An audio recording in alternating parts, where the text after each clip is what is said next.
ሰላም ጤና ይስጥልኝ ውድ የጀንበር ሚዲያ ተከታዮች እንደተለመደው አዳዲስና ወቅታዊ መረጃ ይዘን መተናል። አብራችሁ ቆዩ። በቅድሚያ ርዕሰ ዜና። ኤርትራ ምላሽ ሰጠች። የሽሬ የብርጋዴር ጀነራል ጀማል ወዲ ጎጀላ መኖሪያ ቤት በቃጠሎ ወደመ። እስራኤል በሶማሊላንድ ወታደራዊ ሰፈር ለመገንባት የምታደርገው እንቅስቃሴ ካላቆመች ወደ ጦርነት ለመግባት ዝግጁ ነን አሉ። የፍልስጤም ሐማስ አሜሪካና እስራኤል መራሽ የውጭ ኃይል ወደ ጋዛ ይገባም ሲል አስጠነቀቀ። አርዕስተ ዜናን በማስቀደም ጀምረናል። አሁን ደግሞ ወደ ዝርዝሩ።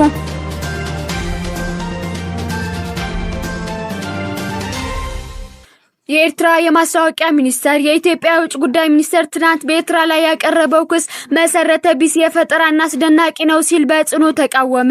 ሚኒስተሩ ዛሬ ባወጣው መግለጫ የኢትዮጵያ ክስ በይዘቱ በቃነውና በስተጀርባ ባለው ተነሳሽነት እጅግ አስገራሚ መሆኑን ገልጾ ድርጊቱ ላለፉት 2 ዓመታት በኤርትራ ላይ ሲካሄድ የቆየው የጠባጫሪነት ዘመቻ አካል ነው ብሎታል። የኤርትራ መንግስት በሰጠው ምላሽ ባለፉት ጊዜያት እንዳረጋገጠው ሁሉ አሁንም ቢሆን ሁኔታው የሚያባብስ ትርጉም ለሌለው ንትርክ ፍላጎት እንደሌለው አስታውቋል። መግለጫው አክሎም የኢትዮጵያ መንግስት በኤርትራ ላይ የከፈተው የጠላትነት ዘመቻ አደገኛ አቅጣጫ የያዘ መምጣቱም ገልጸዋል። ይህ የኤርትራ ምላሽ ዛሬ የተሰጠው የኢትዮጵያ የውጭ ጉዳይ ሚኒስተር ኤርትራን በግዛት ጥሰትና በሌሎች ቀጠናዊ የጸጥታ ጉዳዮች ላይ ከሰዓታት በኋላ ነው። በሁለቱ ሀገራት መካከል ያለው ግንኙነት ከቅርብ ጊዜ ወዲህ በከፍተኛ ሁኔታ እያሻከረ የመጣ ሲሆን ይህ የኤርትራ መግለጫ ግንኙነቱን ይበልጥ ወደ አዲስ ውጥረት ሊያመራ እንደሚችልም ተሰግቷል።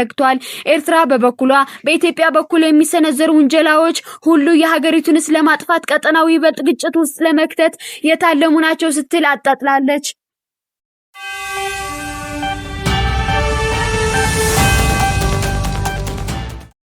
በትግራይ ክልል ሽረ እንዳስላሴ ከተማ የሚገኘው የብርጋዴር ጀነራል ጀማል ወዲ ጎጀላ መኖሪያ ቤት በትናንትናው ዕለት በደረሰው የቃጠሎ አደጋ ሙሉ በሙሉ መውደሙን ታወቀ። ቃጠሎው በሌሊት የተከሰተ ሲሆን በቤት ውስጥ የነበረው ንብረት በሙሉ መውደሙን ተገልጿል። ስለ አደጋው መንስኤ እስካሁን በይፋ የተሰጠ መግለጫ ባይኖርም ምንጮቹ በቤት ውስጥ ተከማችቶ የነበረ ነዳጅ ለቃጠሎ መነሻ ሊሆን እንደሚችል ጠቁመዋል። ይሁን እንጂ በተቃራኒው ድርጊቱ ሆን ተብሎ የተፈጸመ ሊሆን እንደሚችልም የሚጠረጥሩ አሉ። ብርጋዴር ጀነራል ጀማል በትግራይ ጦርነት ወቅት በከፍተኛ ወታደራዊ አመራርነት ያገለገሉ ሲሆን አሁን ያሉበት የት እንዳሉና ያሉበት ሁኔታ ምን እንደሆነ መረጃ ማግኘት አልተቻለም። የቤታቸው መቃጠል በከተማዋ ነዋሪዎች፣ በማህበራዊ ሚዲያ ተጠቃሚዎች ዘንድ ከፍተኛ መነጋገሪያ ሆነዋል።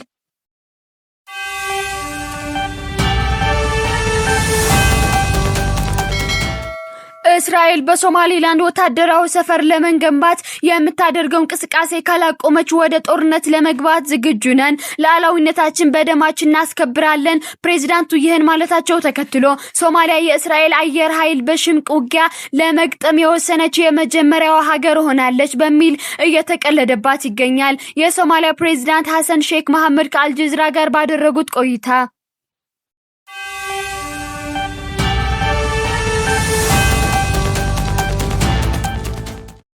የፍልስጤም ሐማስ አሜሪካና እስራኤል መራሽ የውጭ ኃይል ወደ ጋዛ ይገባም ሲል አስጠነቀቀ። እስራኤል ከጋዛ ጠቅልላ እስካልወጣች ድረስ ትጥቅ መፍታት የሚለው የማይታሰብ ነው ሲል ሐማስ በመሪው በካሊድ መካሻ በኩል መግለጫ ሰጥቷል።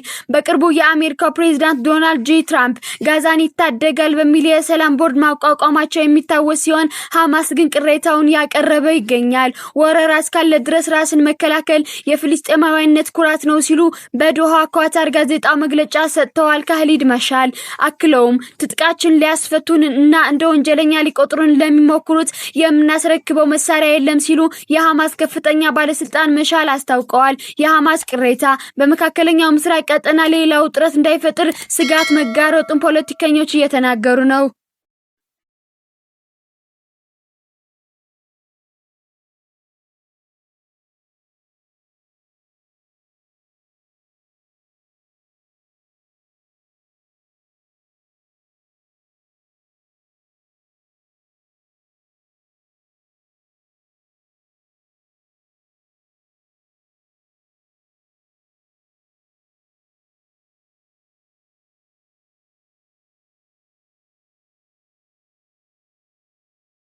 ለዛሬው ያዝነው ዜና ይህን ይመስል ነበር። ለቀጣይ አዳዲስ መረጃ ለማግኘት ላይክ፣ ሰብስክራይብ እና ሼር ማድረግ አይረሱ።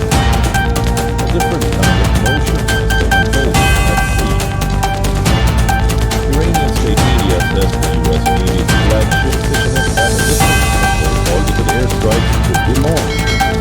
This comes as the U.S. and Iran are gearing up for diplomatic talks in Istanbul on Friday after Donald Trump maintains that Washington will correspond and address.